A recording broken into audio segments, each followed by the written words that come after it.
오늘 하나님 말씀은 누가복음서 11장 42절에서 44절 말씀입니다.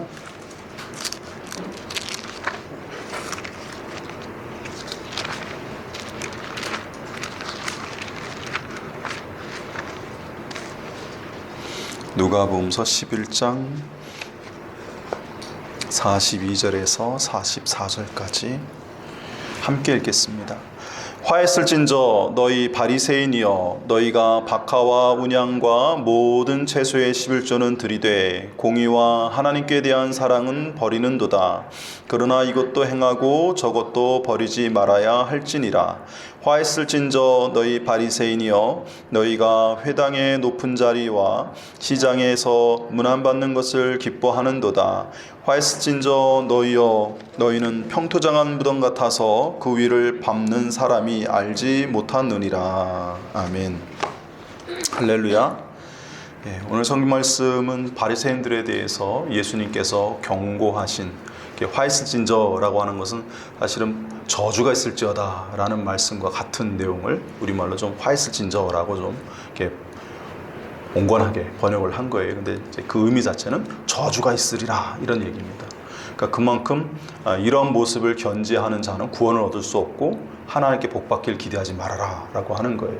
근데 이렇게 충격적인 율법으로 예수님이 말씀하시는 의도는 지금 이 말씀을 듣고 있는 바리새인들은 자신들은 하나님께 복받을 자라고 생각을 하고 있고 여전히 자신들은 신앙생활을 잘하고 있는 의로운 백성이라고 스스로 자부하고 있는 그런 상황이기 때문에 웬만한 말씀으로는 충격받지 않을 것을 주님이 아시기에 이와 같이 좀 아주 신랄한 비판을 가하신 것을 볼 수 있습니다.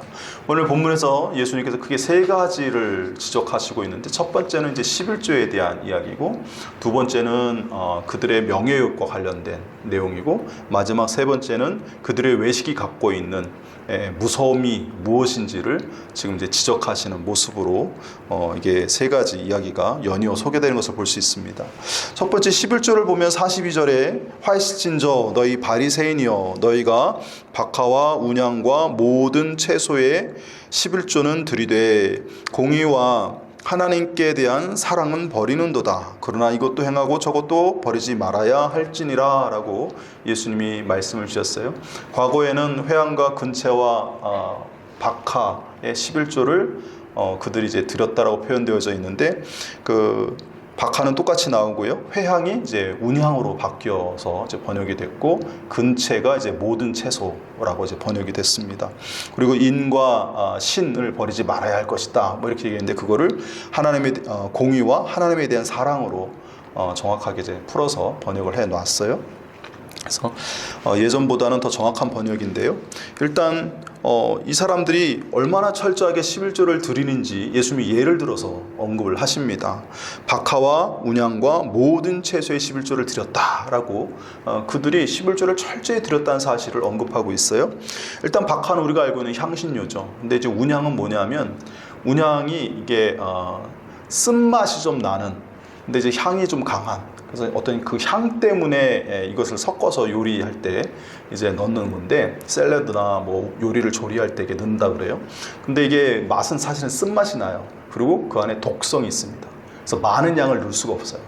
그러니까 이거 사용법 자체가 운양은 조금 넣는 거예요. 조금. 그 조금 넣는 것에 11조를 뗐다는 거예요. 그러니까 얼마나 철저하게 11조를 뗐는지 그냥 소문에서 한 꼬집이라고 하죠. 요즘 이제 뭐 조미료 같은 거 넣을 때 그거 넣는 거에 11조도 뗐다는 거예요. 철저하게. 그만큼 이 바리새인들이 얼마나 철저한 11조 생활을 했는가 하는 것을 알 수 있고 또 모든 채소의 11조를 드렸다 이렇게 되어 있습니다. 근데 이제 성경에 보면 이런 소상과 관련된 11조에 대해서 하나님 뭐라고 말씀하시냐면 곡식이나 포도원의 포도나 뭐 이런 것들에 대해서는 또 기름, 올리브 기름 짠 거 이런 것도 이제 그 당시 이스라엘 백성들이 농사를 지으면 이제 셋 중에 하나인 거죠. 일반 곡식, 밀, 보리 이거 하고 그다음에 포도, 그다음에 올리브 몇 개 없어요. 이스라엘 백성이 농사 지을 수 있는 게. 그래서 농사 짓는 사람들이 1년 동안 수고한 이런 것들을 이제 하나님 앞에 드릴 때 그런 것들을 이제 언급해서 그런 것들에 11조를 드려라 이렇게 말씀을 하십니다. 근데 채소에 대해서 11조를 드려라, 향신료에 대해서 11조를 드려라 이런 내용은 없어요, 성경에. 그러니까 하나님의 율법에 그런 것들은 너무 사소한 거기 때문에 굳이 언급을 하지 않으셨어요. 근데 바리새인들이 이 부분까지도 이제 확대 적용해서 마치 그 안식일 날 일하지 말아라 하는 말씀을 일이 뭘까 해가지고 막 39가지 항목 만들어가지고 안식일에 해서는 안 되는 일 해가지고 사람 병 고치는 것까지도 금지시키고, 그래서 너무 철저하게 이제 문자적으로 이렇게 지키려고 하다 보니까 오히려 하나님의 사람을 생명을 살리기 위해서 만드신 안식일인데 노동을 쉬지 못하고 계속 노예처럼 일하는 이스라엘 백성들에게 쉼을 주시고 하나님과의 영적 교제를 통해서 영도 살리고 육도 살리려고 안식일을 만들었는데, 오히려 그 안식일 규정을 지키는 것 때문에 사람들이 치료를 받지 못하고 고통 속에 여전히 있는 것을 주님이 잘못됐다 말씀하시면서 안식일 날 손 마른 자의 손을 고쳐주시기도 하고 이렇게 일부러 보여주시잖아요. 그래서 하나님의 뜻과 정반대의 방향으로 지키는 예가 있었는데, 그런 예 중에 하나가 또 이런 것이라는 거예요. 근데 사실은 예수님께서 이것에 대해서는 조금 다른 각도로 말씀을 하시죠. 11조를 드리는 것 자체는 하나님께 철저히 드린다고 하는 것을 굳이 주님이 막으실 생각은 없었던 것 같아요. 그래서 최종적으로 주님이 말씀한 건 뭐예요? 이것도 행하고 저것도 행해야 된다라고 말씀하십니다.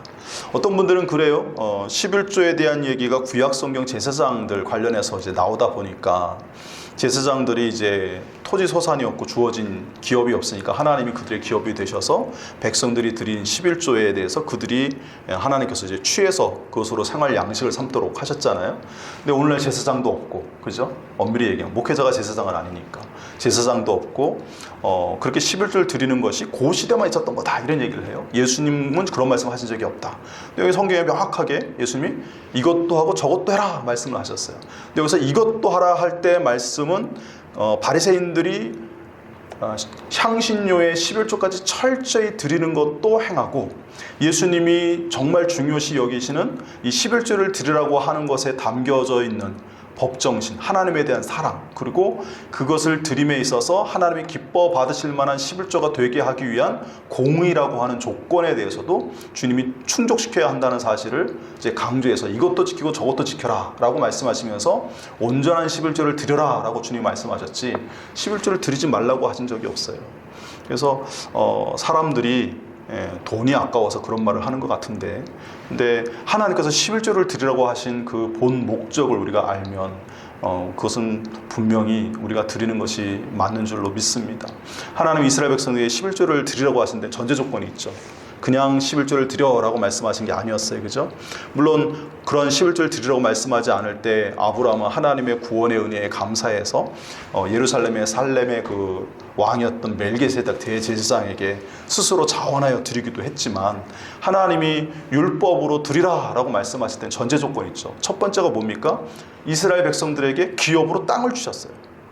이스라엘 백성들이 노예였는데 무산계급이죠. 아무것도 갖고 있지 않은 상태에서 가나안 땅 정복하러 들어간 거 아닙니까? 하나님이 주신다고 해서 그 땅을 이스라엘 백성들에게 하나님이 똑같이 제비와 분배 받게끔 그 조상 아브라함 때 약속하신 것을 지키기 위해서 그렇게 주셨단 말이죠. 그러니까 그 당시 이스라엘 백성들 중에 그 누구도 하나님께로부터 기업을 받지 않은 자가 없어요. 그래서 하나님이 그들이 살 수 있는 모든 기반을 제공해 주셨다는 사실을 인정하고 감사하기 위해서 하나님이 11조를 드리라고 하셨죠. 그리고 또 하나는 그 땅에서 아무리 자기들이 열심히 애쓰고 힘써도 그 땅은 비를 흡수하는 땅이기 때문에 하나님이 늦은 비와 이른 비를 내려주지 아니하시면 그 농사 수고한 게 1년 된 것이 다 숲으로 돌아가잖아요. 그래서 하나님께서 비를 내려주신 것, 적당한 때에 열매 맺고 적당한 때에 뿌리 내리게 하시는 그 늦은 비와 이른 비를 타이밍 좋게 내려주셔서 농사가 풍작이 되도록 하시는 그 하나님의 은혜에 대해서 인정하라는 의미에서, 그리고 감사하라는 의미에서 하나님께서 11조를 드리라고 하셨고요.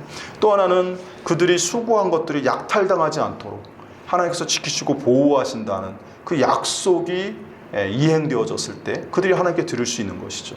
그래서 이러한 세 가지의 은혜를 기본적으로 이스라엘 백성이 보장받고 주어졌기 때문에 그것에 대한 감사함으로, 하나님이 주셨다는 것에 대한 이 모든 것이 본래 하나님 것입니다 라고 하는 의미에서 하나님 것을 내가 98회를 내가 먹고 10%를 하나님에게 소유였음을 인정하는 의미에서 하나님께 드리는 하나님 것을 하나님께 드리는 의미로 드리라고 하나님 하시니까 이제 그런 것이고, 또 그 과정에 있었던 여러 가지 은혜들을 인정하여 감사함을 표현하는 방식으로 드리라고 하신 것이고, 하나님의 이 은혜를 감사히 여기면서 하나님을 경외하고 사랑하는 마음으로 그것을 표현하기 위해서 또 11조를 드리는 그런 의미로 11조를 드리라고 하신 거죠.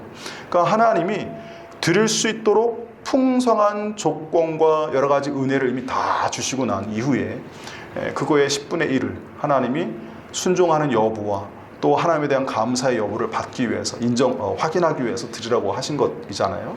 그래서 그것을 드림에도 불구하고 또 하나님이 먹고 사는데 지장이 없게끔 책임져 주시겠다라고 하는 것이 하나님의 또 약속이고요. 그래서 말라기서에 보면 11조를 드린 자에게 뭐라고 하셨습니까? 그들의 창고가 차고 넘치게 하실 것이라 약속하셨잖아요. 그래서 그 약속을 믿음으로 드리게끔 하신 거죠. 그래서 이 11조라고 하는 것을 우리 믿는 사람들의 입장에서는 이것은 당연히 하나님 앞에 드려야 되는 것이고, 이것을 드림으로 하나님을 사랑함을 우리가 표현하고 감사를 표현하는 방식이 이 방식이기 때문에 이것을 행하는 것은 오늘날에도 여전히 유효함을 분명히 아시길 바랍니다. 대신 억지로 드릴 필요는 없습니다. 억지로 하나님께서 이거 안 드리면 저주하고 심판하여 죽이실 것 같은 막 그런 공포 속에 또는 의무감 속에 드리는 것을 하나님 기뻐하시지 않으시죠. 그런 거는 하나님이 연락하지 않으십니다. 내가 드려도. 그래서 하나님 주신 은혜를 깨닫고 믿음 안에 감사한 마음으로 우리가 드리는 것이 맞는 줄로 믿습니다. 근데 이 바리새인들은 거기에 이제 철저히 드리는 것까지는 이행이 됐어요. 그것을 왜 드려야 되는지도 명확히 알고 있고 어떻게 드려야 되는지도 알고 있어서 그것을 열심히 행하긴 했는데, 아까 말씀드린 하나님에 대한 사랑이 없어요. 사랑이 없다는 건 뭡니까? 이 모든 것을 하나님이 시키신 그 하나님의 그 뜻과 의미를 제대로 이해 못한 상태에서 이것을 해야 된다라고 배웠으니까, 그것을 행하면 복을 받는다고 하나님이 약속하셨으니까 내가 해야 돼 라는 의무감 또는 당위성에 입각해서 11조를 드렸다는 거예요. 하나님에 대한 진정한 감사도 없고 하나님의 은혜에 대한 깨달음도 없고 하나님을 사랑하는 마음으로 기꺼이 드리려는 마음이 없이 그냥 억지로 드린 거예요. 그러나 철저히 드렸어요. 드리기는. 참 드리기도 싫은데 억지로 철저히 드렸다는 것 자체를 놓고 보면 대단한 양반들이긴 대단한 양반들이에요. 그것도 아까 말씀드린 그 조금 늦는 그 운향에 그것조차 11조를 떼가지고 드렸으니까요. 그리고 그들이 이제 이 랍비들의 장로들의 유전이라고 미드라시 또 여러 가지 또 미슈나 뭐 이런 것들이 있잖아요. 미슈나에 보면 거기에 이제 제라임이라는 부분이 있어요. 씨앗에 관련된 이제 항목들의 여러 가지 성경을 해석해서 잘 지키려고 랍비들이 연구한 그 조언 이제 말씀들이 있습니다. 거기에 보면 11조를 드릴 때 이제 분명히 성경에는 곡식과 밀보리죠. 그리고 포도, 그 다음에 감람류 짠, 그 감람나무에서 나온 짠, 기름, 이걸 드리라고 하나님이 하셨거든요. 근데 이제 이들이 더 잘 지키기 위해서 생각하다 보니까 뭐라고 써놨냐면 식용으로 사용되는 것, 그리고 보관이 가능한 것, 그리고 땅에서 자라는 모든 것은 11조를 드려야 된다라고 써놨어요. 그러니까 먹는 것 중에 내가 보관하여서 잘 관리할 수 있고, 그 다음에 땅에서 자라는 소산 중에 해당되면 11조 드려야 된다라고 하니까 그 중에 운양과 박하와 모든 채소가 포함이 되는 거예요. 그래서 그냥 거의 뭐 땅에서 자라는 자기들이 먹고 마시는 모든 건 다 11조를 드려야 된다라고 지금 생각을 하고 있는 거죠. 근데 하나님이 그렇게까지 하라고는 말씀 안 하셨어요. 그러니까 하나님도 하나님을 사랑하는 마음에, 하나님을 인정하는 마음에 그것을 드리는 것 행위 자체를 중요시하지, 사실 박하오 해양에 11조까지 떼려면 인생이 얼마나 피곤합니까? 그 떼는 시간, 계산하는 시간 쉽지 않아요. 뭐 락펠러 같은 경우는 돈을 너무 많이 벌다 보니까 11조를 계산하는 회계사만 뭐 몇십 명을 뒀다는 그런 얘기도 있습니다. 뭐 그런 분들은 그래야 되겠지만, 우리같이 일반적으로 사는 사람이 뭐 하나 차비에 11조 떼고 누구한테 뭐 받았다가 뭐 거기에 또 11조 떼고 그러면 얼마나 피곤해요. 하나님이 그렇게까지 하길 원하실까? 그냥 두루뭉실하게 전체적 맥락 속에서 좀 여유 있게 드려도 되는, 상관없고 좀 부족해도 상관없고, 중요한 건 내게 모든 것을 하나님이 주셨다는 것을 인정하고 감사함으로 드리는 마음이 사실은 하나님이 제일 보시는데 중요한 거죠. 그래서 하나님이 말씀하실 때 그 구약 성경에 보면 하나님이 제사와 관련해서 이야기하실 때 있잖아요. 하나님 원하신 건 제사가 아니고 인애고, 하나님 원하신 건 제사가 아니라 그것을 드리는 사람의 중심이라고, 마음이라고 하나님 말씀하시잖아요. 그래서 하나님께서 혹 우리가 실수로 누락해도 그거 가지고 심판하고 벌하고 그런 하나님보다는 그냥 부족할지라도 내가 어쨌든 최선을 다해서 드리는 그 모습, 그 중심으로도 하나님은 그런 부분은 충분히 기뻐하시고 만족하시리라 저는 생각을 합니다. 이왕이면 철저하게 드리면 좋죠. 그러나 모든 사람들이 이 바리새인들처럼 사실 이렇게 철저하게 이렇게 하는 것은 참 쉽지 않은 일이고 너무 피곤한 일이고, 그렇게까지 계산하느니 그냥 반올림해서 드리는 게 훨씬 나을 수도 있는 속편한 거죠. 그래서 어쨌든 중요한 건 이 바리새인들은 너무 철저하게 문자적으로 지키는데 급급할 수밖에 없는 거예요.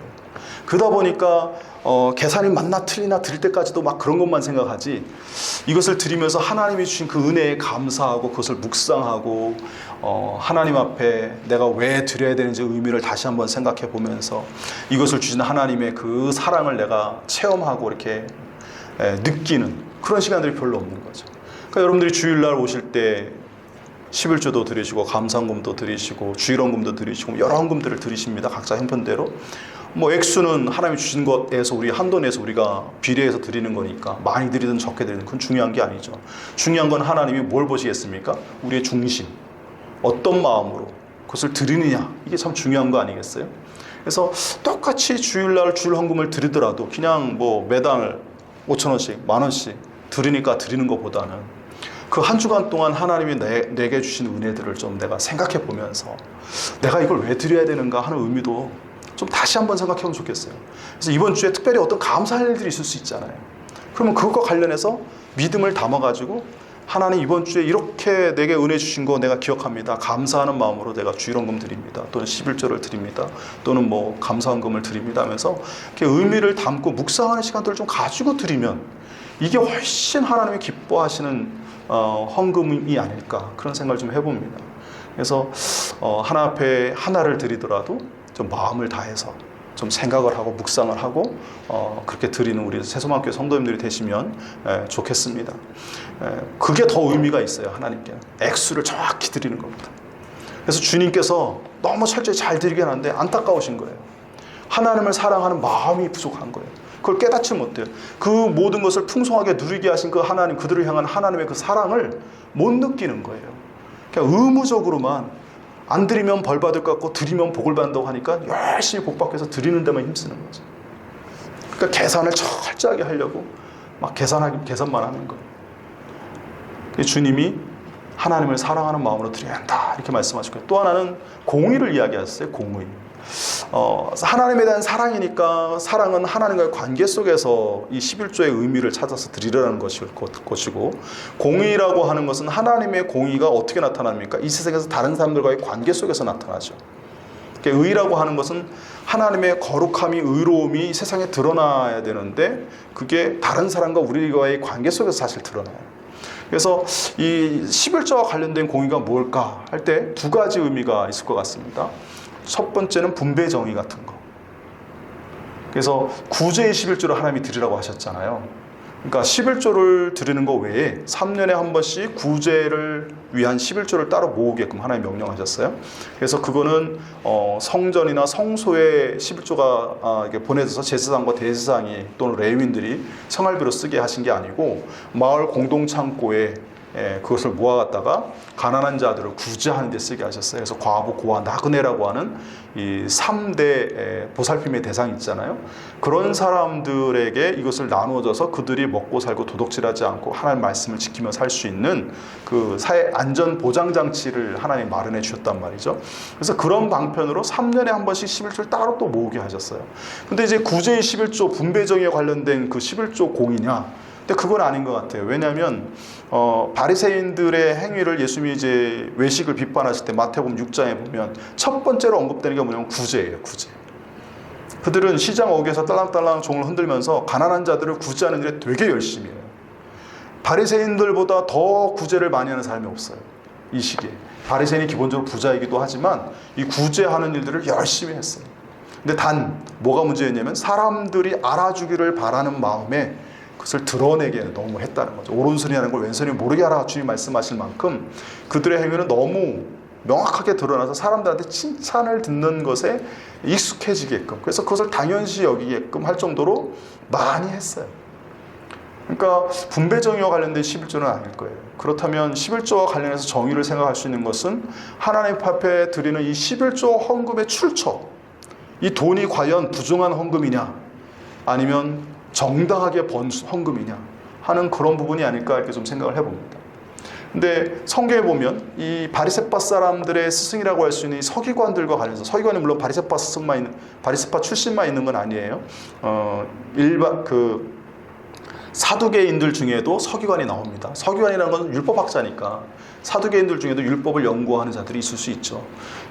그렇지만 이제 대체적으로 바리새파 사람들이 율법을 많이 연구해서 그 율법학자들이, 예수님이 성경에 언급되어 있는 서기관, 율법학자 하면 주로 바리새인 이렇게 생각하시면 돼요. 근데 바리새인들과 서기관을 비판하실 때 주님이 하신 말씀 중에 하나가 뭐냐면 과부의 가산을 삼키는 서기관에 대한 이야기가 나와요. 그러니까 일반적으로 여인들은 이 당시에 공식적으로 공부를 안 시켰기 때문에, 예외적으로 뭐 한두 사람 아버지가 특별히 깨어있고 딸을 사랑해서 공부를 시킨 자도 있겠지만 대부분은 교육을 안 시켜요, 여자들은. 그러다 보니까 문서 작성 이런 거 잘 못하고 문서 그리는 거 잘 못합니다. 그러다 보니까 남편이 죽었어요. 근데 재산이 있어요. 그럼 과부들이 그거를 관리를 해야 되는데, 아들이 크기 전까지 그것을 제대로 관리할 수 없으니까 그 당시에 존경하는 랍비, 서기관들에게 그걸 맡겨요, 문서를. 근데 일부 예수님 당시의 서기관들 중에 몇몇 사람들이 그거를 조작해가지고 자기 재산으로 만들었어요. 근데 이 서기관들이 왜 그런 일을 했냐면, 서기관 율법학자들은 딱히 직업이 없었어요. 평생 율법만 연구해요. 그럼 먹고 사는 문제가 어떻게 해결되겠습니까? 방법이 없어요. 누군가 이분들에게 헌금을 해줘야 돼. 쉽게 말해서 후원을 해줘야 돼요. 근데 그게 여의치 않으면 이제 유혹을 받겠죠. 이분들도 먹고 살아야 되니까. 아마 그래서였는지는 모르겠지만 예수님 당시 일부 서기관들이 그렇게 과부의 가산을 몰래 조작해서 삼켜가지고 불쌍한 여인들의 피눈물을 흘리게 하는 일들이 있어가지고 예수님이 그것에 대해서 비판을 하셨어요. 그러니까 근데 그런 것에 11조를 드렸을까요? 안 드렸을까요? 근데 예수님 말씀이 비유를 놓고 보면 그거조차 떼서 드렸던 것 같아요. 근데 여러분 잘 아시다시피 11조는 하나님이 우리에게 은혜 주신 것에 대한 감사함과 그것에 대한 인정으로 10분의 1을 떼서 드리는 거잖아요. 하나님이 주시지 않은 불의한 재물로 11조를 드리는 건 하나님 기뻐 받으시지 않으시죠. 하나님은 오히려 모욕하는 행위가 됩니다. 그러니까 예수님께서 하나님이 기뻐 받으실 수 있는 온전한 11조가 되기 위해서 무엇이 필요하다는 거예요? 그 재물의 형성 과정이 의로워야 한다는 거예요. 타인의 눈물을 흘리게 하면서, 피눈물을 흘리게 하면서 하는 그러한 착취나 또는 도적질이나 불의한 방법으로, 편법 불법으로 획득한 재산에 대해서 하나님이 그런 예물은 받으시지 않으시잖아요. 그러니까 그러한 것들도 지켜야 한다라고 이야기하는 겁니다.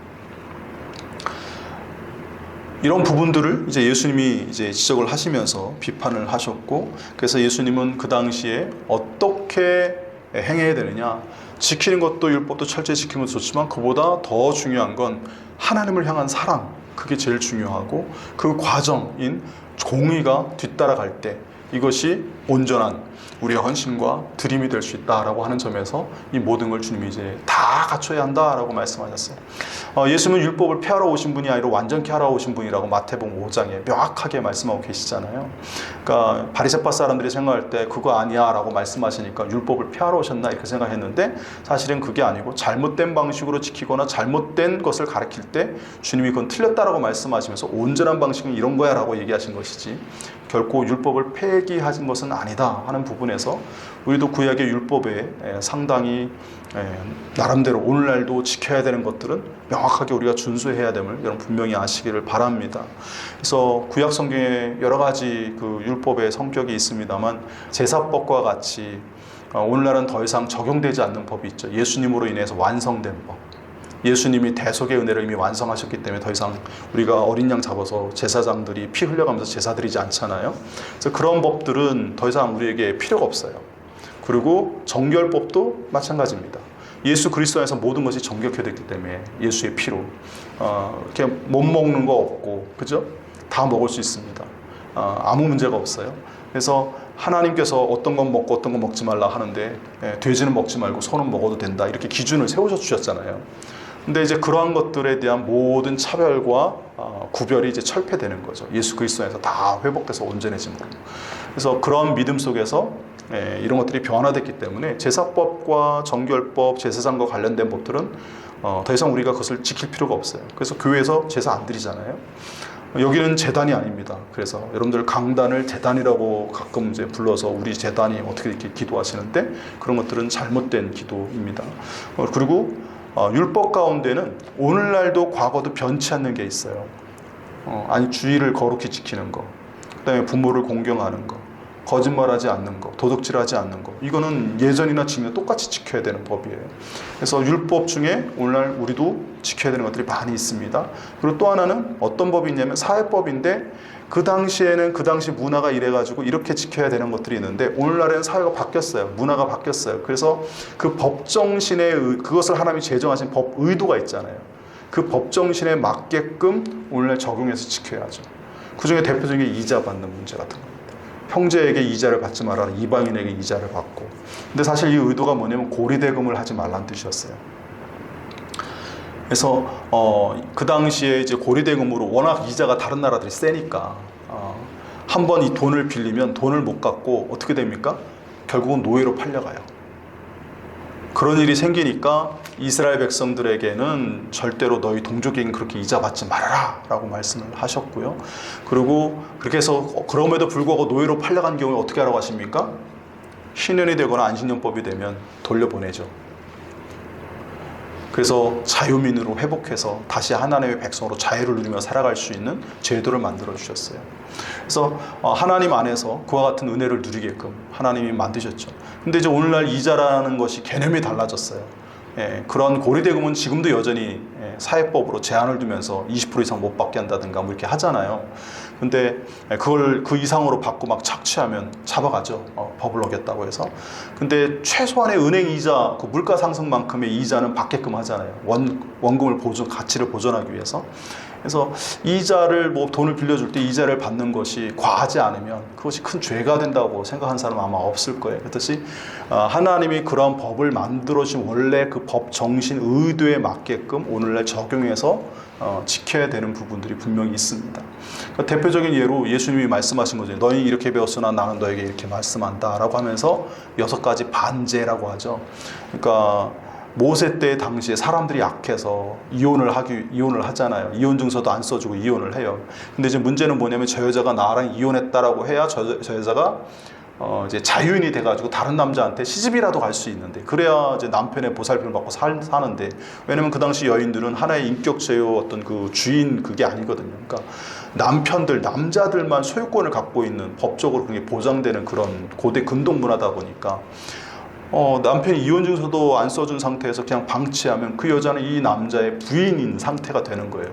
근데 남편은 실제로 이 여자를 보살펴주지 않죠. 하나님 말씀에 아무리 싫어도 먹을 것, 입을 것 이런 거 다 줘야 된다고 분명히 명시하고 계시거든요. 근데도 불구하고 악한 사람들이 이렇게 안 하니까 모세가 그럴 거면 이혼 증서 써주라고 이야기했다는 거예요. 그래서 예수님도 그렇게 말씀하시잖아요. 그렇지만 기본적으로는 뭐예요? 특별한 문제가 없으면 같이 잘 살라고 하는 것이 하나님의 뜻이라고 말씀을 하셨어요. 그러니까 그 외에도 살인도 마찬가지죠. 사람을 실제로 죽여야만 살인이 아니고 마음속의 분노로 마음속에 여러 번 죽일 수 있잖아요. 그것도 하나님이 살인죄라고, 그 강도를 실제로 행한 것과 그 안 한 것을 강도를 똑같이 놓고 보시는지는 모르겠으나 어쨌든 그것도 살인을 하는 것이라고 주님 말씀하셨죠. 왜냐하면 그런 마음이 자라면 결국 행할 수도 있기 때문에 주님이 아예 원천적으로 죄의 근원을 차단하시도록 그런 마음조차 사귀고 조종하도록 하나님께서 말씀을 주님을 통해서 해주신 거죠. 그래서 예수님의 그 가르침을 통해서 과거에 있던 그 율법이 그 시대에 더 온전하게 이렇게 재해석돼서 우리에게 적용되어지는 것처럼 오늘날도 그렇게 지켜야 되는 법들이 꽤 많이 있습니다. 그래서 오늘날도 지금도 계속해서 새로운 우리 삶 속에서 여러 가지 기독교들이 살아가면서 겪게 되는 여러 가지 사회적인 문제라든가 또는 신앙적인 문제라든가 이런 것들을 어떻게 우리가 하나님 말씀에 합당하게 실천해야 되는가, 뭐 생명윤리라든가 또 여러 가지 어떤 그 사회적인 어떤 그 분배 정의라든가 뭐 이런 것들에 대해서 어떻게 행하는 게 이게 시대 정신에 맞고 하나님 말씀에 부합된 것인가 이런 것들을 이제 고민하잖아요. 그래서 그런 것들을 많이 고민하는 학문이 기독교 윤리예요. 그래서 그런 것들을 토대로 오늘날 하나님 말씀을 적용하는 것들을 고민해서 이렇게 하는데 그렇게 지켜야 되는 것들도 있어요. 그래서 하나님의 말씀 구약 성경이 특히 모세오경 율법이 우리와 무관한 것은 아니다라고 하는 것을 우리는 분명히 알 필요가 있겠습니다. 다만 바리새파 사람들처럼 법 정신과 동떨어져서 그냥 문자적으로 급급하게 지키는 데만 이렇게 너무 이렇게 힘쓰는 사람들은 원래 하나님이 주신 좋은 의도까지 이게 같이 훼손될 우려가 큰 거죠. 제가 어렸을 때 자란 교회가 성결교는 성결교인데 담임 목사님이 저기 고신측 장로교 출신이셨어요. 근데 거기서는 어렸을 때부터 철저하게 무슨 교육을 받냐면 주일날은 돈을 써서는 안 된다. 헌금을 드릴 때도 빳빳하게 달아서 드려야 된다. 그래서 저는 어렸을 때 교회 가자마자 헌금 다리는 게 일이었어요. 토요일마다. 헌금을 빳빳하게 전기다림으로 다려가지고 그래서 이제 뭐 얼마 안 되지만 그렇게 드렸고 주일날은 아무리 먹고 싶어도 못 사 먹고 그렇게 지냈어요. 근데 신앙생활 하다 보니까 그것 좀 너무 율법적이잖아요. 그러기도 하고 어쨌든 여러분들 다 사 드시죠 주일날. 돈 쓰는 거에 안 된다고 생각하시는 분 계십니까? 아마 우리 교회 교인들은 아마 없으리라 생각하는데 너무 사람을 옥죄는 거예요. 불편하게 하는 거예요. 안식일 날 그 불편함을 해소시켜주기 위해서 당장 생명이 위독한 것이 아님에도 불구하고 불편함을 해소시키기 위해서 예수님이 손 마른 자를 일부러 고쳐주셨잖아요. 그러니까 안식일 날 우리를 복되게 하고 행복하게 하고 세육하고 번식하게 하는 게 하나님의 기본적인 뜻이라면 그냥 안식일 날 맛있는 거 사 먹어도 저는 된다고 생각합니다. 어쨌든 그렇게 적용해서 하나님 말씀을 잘 지키는 것이 중요하지 않을까 싶습니다. 중요한 건 하나님이 우리를 사랑하시고 우리를 의롭게 하시는 그 방향, 사랑과 공의라고는 이 두 축 속에서 우리가 이런 부분들을 잘 고려하고 고민해서 이 시대에 맞게끔 잘 적용해야 될 줄로 압니다. 근데 이 당시에 바리새파 사람들은 그러지 못했다는 거예요. 너무 문자적으로 지키는 것 급급하고 오히려 하나님에 대한 사랑은 전혀 생각지 못하고 드려서 복받는 거에만 오로지 온 마음이 쏠려서 그렇게 행했다라고 하는 것이고요. 그 다음에 두 번째로 11조는 내용이 많아서 많이 말씀드렸는데 이제 간략하게 말씀을 드립니다. 두 번째로는 이제 명예욕이에요. 그 성경 말씀 보니까 43절에 뭐라고 되어 있습니까? 화 있을진저 너희 바리새인이여 너희가 회당의 높은 자리와 시장에서 문안받는 것을 기뻐하는도다 라고 말씀하셨습니다. 회당의 높은 자리는 뭐냐면 모세의 자리라고 이제 이야기되어지는 거예요. 그러니까 회당에 가면 의자가 하나 있어요. 그 의자에 누가 앉냐면 그날 말씀을 강론하는 사람이 앉아요. 그러니까 이제 회당장이 보통 서기관들, 율법학자가 거기 있으면 그분들한테 이제 말씀 두루마리를 하나 가지고 와가지고 이렇게 드려요. 그러면 이제 그 본문을 쭉 피면서 자기가 이제 강론할 부분을 찾아가지고 이제 설교를 합니다. 설교하듯이 강론을 해요. 근데 그거를 어떻게 하냐면 앉아서 해요. 그러니까 우리나라는 그 서서 학교에 가도 선생님이 서서 가르치고 아이는 앉아서 수업을 듣죠. 그리고 교회도 마찬가지예요. 여러분들은 편하게 앉아 계시고 저는 서서 설교를 합니다. 근데 예수님은 어떻게 가르치셨을까요? 유대 문화는 그렇지 않아요. 선생님이 앉아서 가르치고 듣는 사람은 서서 들어요. 근데 회당에서도 그런 거죠. 회당에서도 물론 앉아서 들을 수도 있는 그 자리도 있겠지만 이제 기본적으로 가르치는 자는 적어도 앉아서 강론을 하고 뭐 사람에 따라서 서서 듣기도 하고 옆에 그 보면 회당이 그 가버나움 회당을 보니까 양쪽 옆에는 이제 앉아있을 수 있는 계단처럼 이렇게 돼 있고요. 가운데는 기둥들이 있는데 그냥 의자 뭐 이런 게 없어요. 그냥 이렇게 서 있어야 되는 그런 공간이에요. 그래서 물론 거기서 이제 무릎 꿇고 앉아서 들었는지 그런지는 모르겠지만 그 당시 실제로 예배 드릴 때는 어쨌든 회당에서 반드시 앉아 있는 한 사람이 있는데 그 사람은 이제 말씀을 가리키는 자예요. 근데 그 자가 모세의 자리라고 알려진 율법을 강론하는 그 자리에 앉아요. 근데 그게 왜 모세의 자리냐? 모세가 이스라엘 백성에게 처음으로 율법을 가르쳤기 때문에 그걸 그렇게 불러요. 근데 거기에 앉아서 말씀을 강론한다는 건 뭐예요? 그분의 가르침의 권위를 사람들이 인정한다는 뜻이에요. 그리고 그가 가리키는 강론을 사람들이 듣고 싶어 한다는 뜻이에요. 그러니까 율법학자들이나 이 서기관들 또 바리새파 사람들 가운데 그런 것들을 좀 좋아하는 사람들이 많았어요. 그러니까 가버나움 회당 같은 게 보면 거의 큰 회당 같은 경우는 서기관들이 한 사람이 아니에요. 회당장도 여럿이지만 한 사람이 아니고 여러 사람일 수 있잖아요. 그러면 서로 그 자리에 가서 내가 말씀 전하고 싶어 하는 거죠. 한국에는 목사님들이 설교가 너무 많아서 힘든데 캐나다에 제 군목으로 가 있는 친구 보니까 캐나다 군목으로 이민 가가지고 군목이었거든요. 캐나다 군목이 됐거든요. 근데 그 친구는 한 달에 설교를 한 번 한대요. 딱 한 번.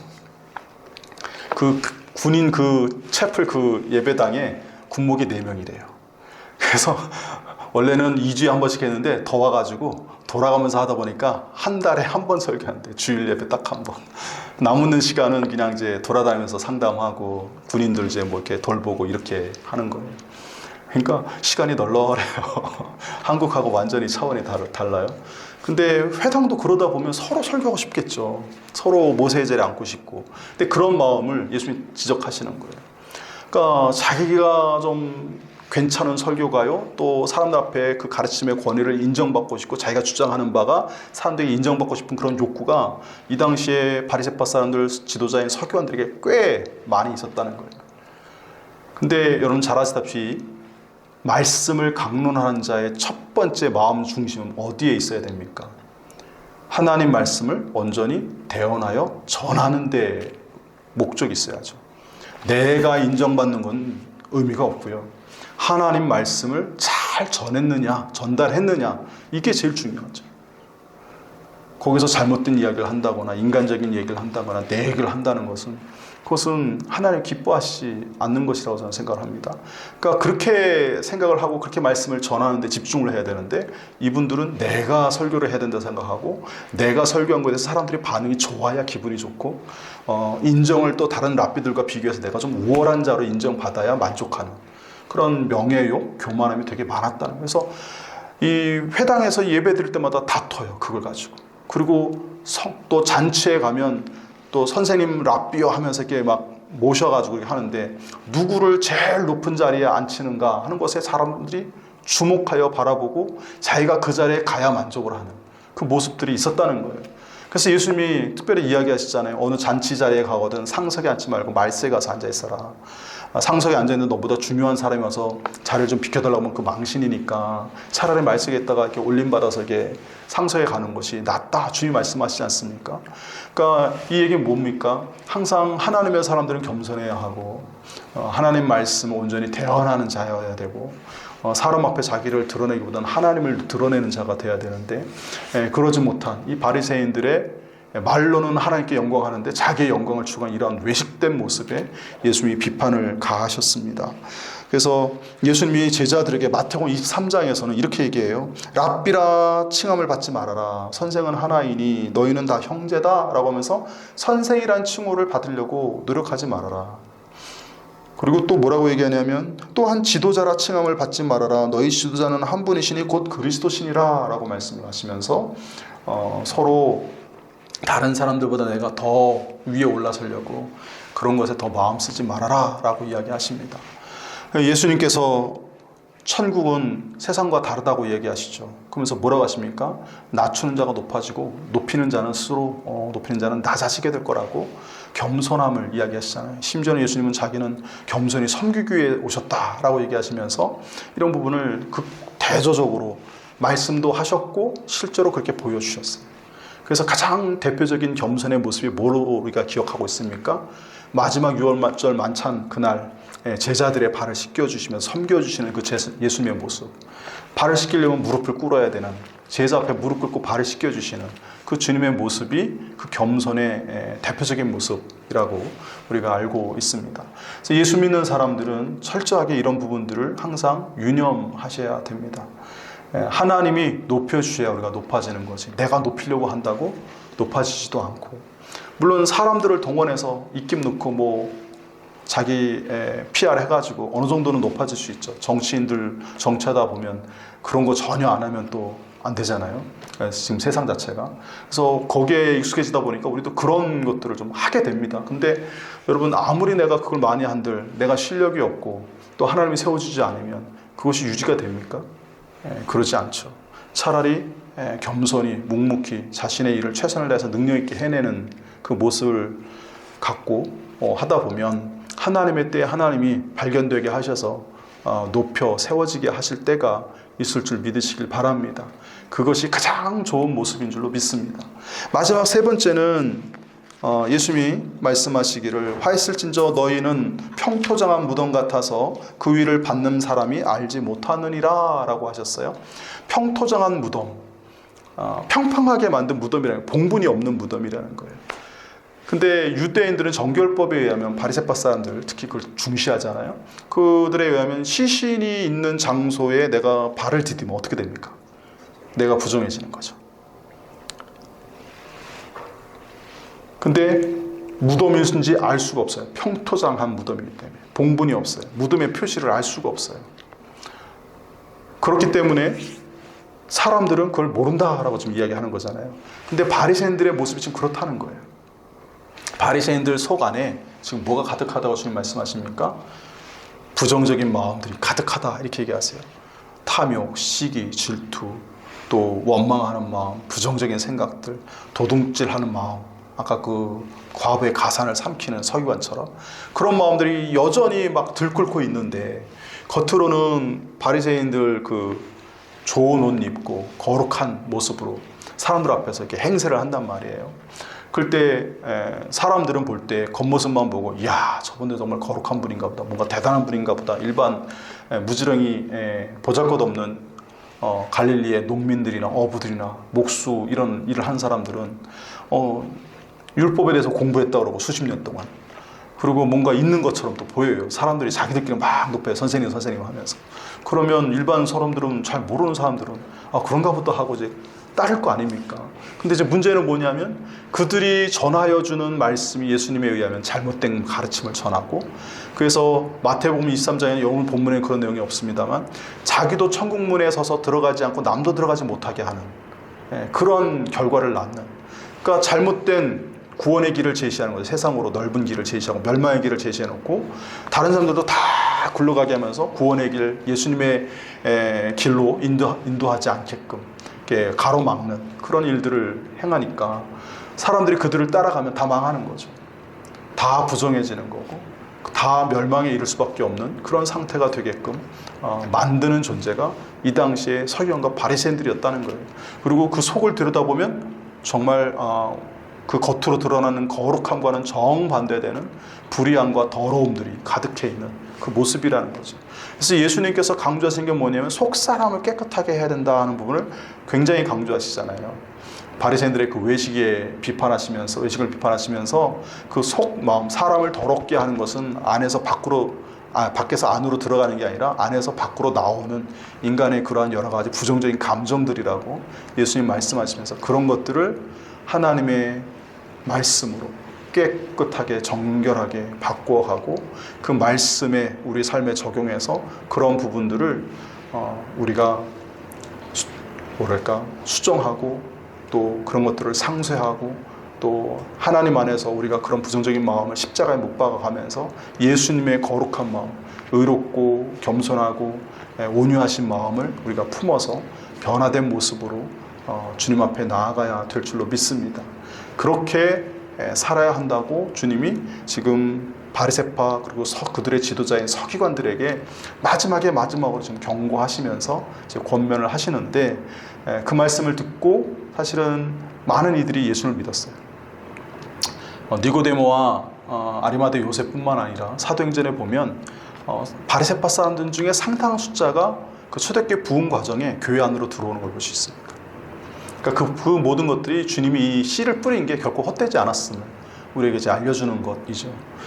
그래서 예수님의 이 권면을 받아들인 자는 구원을 얻은 것이고, 그렇지 못한 자는 결국 이제 잘못된 길로 가는데, 우리가 예수님의 이 말씀을 우리 마음판에도 사실 잘 적용해야 될 줄로 믿습니다. 오늘날 그리스도인들이 율법적인 신앙생활과 또 종교적인 그 행태에 너무 강조를 둔 신앙생활을 하다 보면 바리새인들처럼 될 가능성이 상당히 많아요. 그래서 성경에 바리새인에 대한 비판의 이야기가 가장 많이 나온 이유가, 이 복음서들이 쓰여졌을 때 교회와 대립각을 서서 경쟁하는 유대 종파가 바리새파 유대교이었기 때문이기도 하지만, 오늘날 우리가 신앙생활을 하다 보면 사실은 사두개인들보다는 바리새파적인 신앙의 색깔로 오염되거나 왜곡될 확률이 많기 때문에 주님께서 이런 말씀들을 하나님이 기록 많이 하게끔 하셨으리라고 생각을 합니다. 그래서 오늘 바리새파산과 관련해서 특별히 몇 가지 생각해 보면, 일단 무언가 하나님 앞에 드릴 때 드리는 행위 자체도 의미가 있지만, 그것을 왜 드리게 하셨는지를 묵상하면서 그 주신 은혜에 감사하는 마음으로 드리는 우리가 됐으면 좋겠고, 또한 높은 자리에 가고 싶은 거, 잘 되고 싶고 성공하고 싶은 건 다 우리 기본적인 인간적인 욕구지만, 우리가 스스로 드러낸다고 잘 되지는 않잖아요.